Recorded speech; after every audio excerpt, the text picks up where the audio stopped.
Righty ho. Welcome back to part 2 of Terminal Tackle and Tools. Bit of a tongue twister there. Today's just going to follow on from what we did yesterday. Got a few more things we need to get through, probably mostly the tools today. And then that'll be that for Tackle Basics. Hope you enjoy it. Let's get into it. Okay, here we go again. So this next little bit, we're going to talk about tools that you may want to consider having in either your bag or your boat. And you don't need to have all of them. These are suggestions and what I would use them for. So let's get this cleared out the way. The first one, and maybe the most obvious one, is to have a good pair of scissors. Now, when we talk about scissors, if you are somebody that's going to be using braid, when you go to your tackle store, make sure when you buy the scissors that the scissors are rated for braid. Braid is a very strange material, and not all scissors cut braid. It's just a fact of life. I can't explain it to you. It's the material that it's made out of. But ask the retailer or the assistant in the shop, are these scissors made for braid? So just a small pair of scissors. If you're a guy like me and you've got smaller hands, this part of it over here where your fingers go through doesn't really matter. But if you're a bigger guy, there are some beautiful scissors that have just come out now. They're actually called braid shears, and they're made by a company called Bubba. And I will be investing in a pair of those the next time I go over to America, because they are lovely. And again, guys, as we discussed with all things tackle, buy the most expensive stuff that is within your budget. And although tools may seem like a very insignificant thing, let me tell you, when you don't have the right ones, you will find out very quickly how much of an irritation that can be in your life. So that's the scissors. The next thing that we're going to talk about is split ring pliers. And again, I'll show you how to use these. Split ring pliers are very important for when you are fishing any kind of a hard bait. Essentially, they do what the name says. It allows you to change your split rings, which will allow you to change your hooks. It has a special little hook on the front of it. Let's see if we can get that in focus there. That goes into the split ring and allows you to put the hook on or take it off the bait and put a new one on and put a new hook back on. And let me tell you, until you've had a split ring underneath your fingernail or your thumbnail, you won't need a pair of these. But once you've had a split ring go underneath there and go into your nail bed, the couple of dollars that you spend on a pair of split ring pliers seems insignificant. Next is a pair of pliers. Longer nose pliers are better. You get many different ones.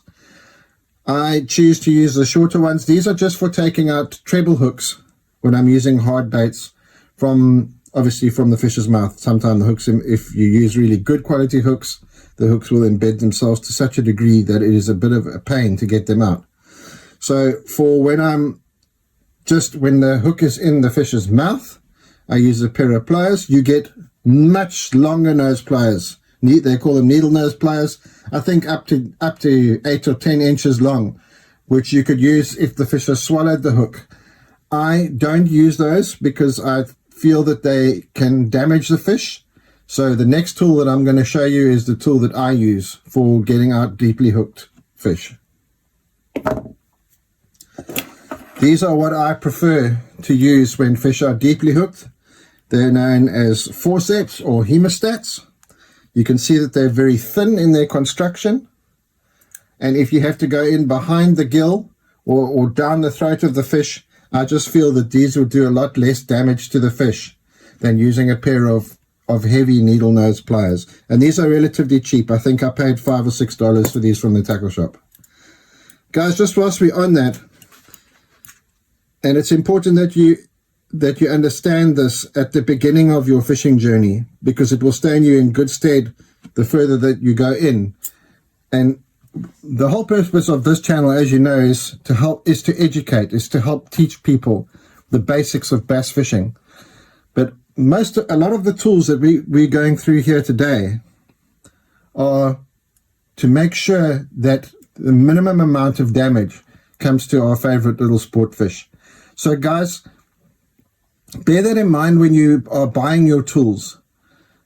If things like hemostats or forceps and long nose pliers, when you buy them from the point of view of looking after your sport fish. You don't want to hurt the fish. They've already had a hook go through them, and I'm not going to get into the whole it's so traumatic for the fish. I'm not interested in any of that. I just don't want to hurt them once I've caught them. I want to unhook them. If it's a nice big one, take a photo, let it go, and that be the minimum amount of damage that we do to our fish, and we can catch them again next time. The next little tool that I'm going to show you is also for fish care. The guys that are fishing from the bank, unless you're fishing really deep quarry or something like that, you probably don't need to worry about this. But boat fishermen, guys, this is a bit of a contentious one. This is called a Bensmender. This is for fizzing or degassing fish. If you catch them in very deep water, say water deeper than 25 foot. What happens is that their air bladder inflates and they can't go back down without assistance. So this is inserted underneath one of the scales just behind the pectoral fin and into the air bladder, and what it does is you hold the fish in the water and the air escapes through the back of the tube. This is kind of a more advanced type of thing. If we get an opportunity, I will show you how this works. But it is, if you're on a boat particularly, it's preferable to use a small fin weight and clip it onto the fish's fin and leave it in the live well, other than using one of these. If you don't know how to use one of these, you can kill fish with it. I would say that this is probably a tool that is more used by tournament anglers than weekend warriors like us. The next tool is just not something that you need to have, but it's something I like to carry in my boat. It's a toenail cutter, just a bog standard toenail cutter. It's a nice high quality one. And I like to use this instead of a pair of scissors to cut my fishing line. And that's mostly because I wear glasses. And this is just easier for me to use than the normal scissors are. It's just one of those things. I'm old.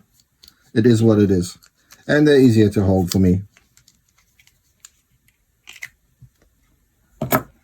Next tool is the one that I showed you briefly when we were going through my terminal tackle box, and that's an O-ring tool.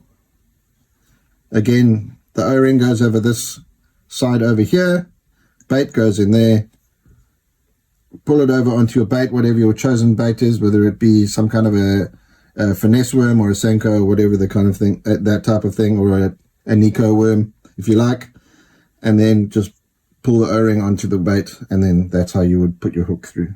Don't worry about it. Again, guys, I'll show you what the deal is. Next one is probably one that's more uncommon these days, and that's a hook file.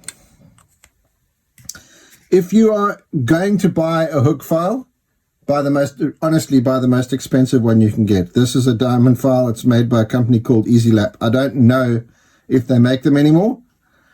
It's just a nice little tool to keep in your tackle box, and this is used for just touching up your hooks. Sometimes I use this mainly for my hard baits. For the hooks that I use for my soft plastic baits, if they get dull, I cut them off and throw them away.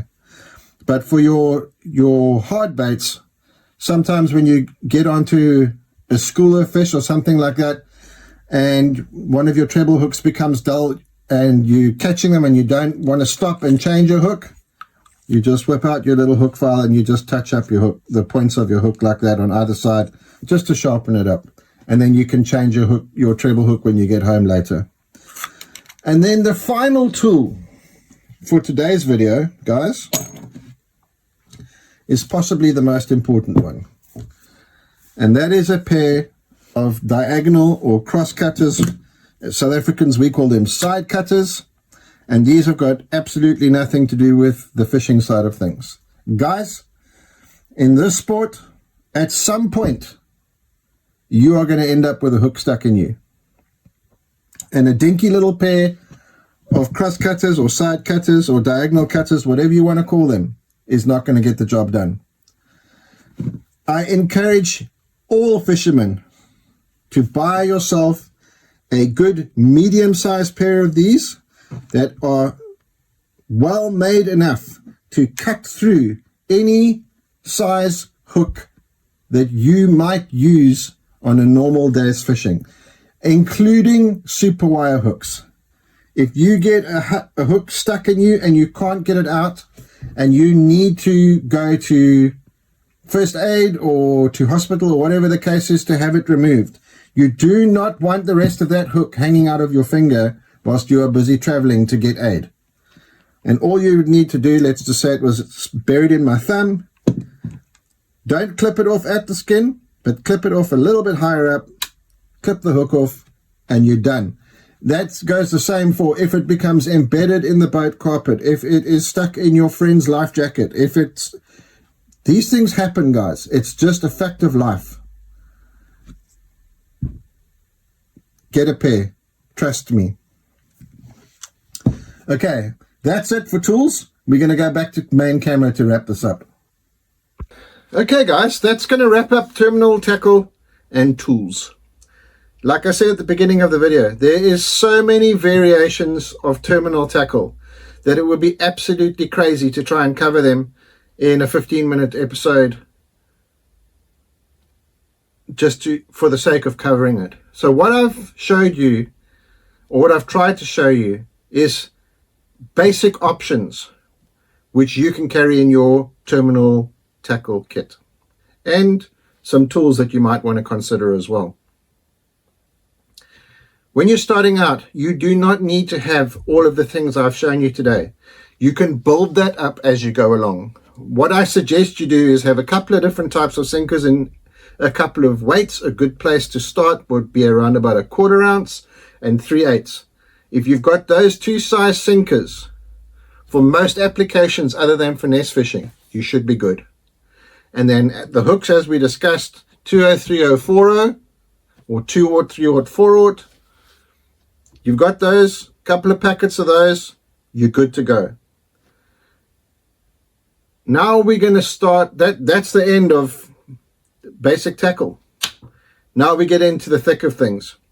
Guys, what I want to encourage you to do is, if there is something in, when we get into techniques that you are unsure about, come back to this video and it will show you the basics of it, or what type of hook I was talking about, or whatever the case might be, just to refresh it. Or pop a question in the comments below and I'll get to it. As soon as I see the question, I'll answer it. Thanks for joining us. I'm so glad that you guys are taking this journey with me. I'll see you next time.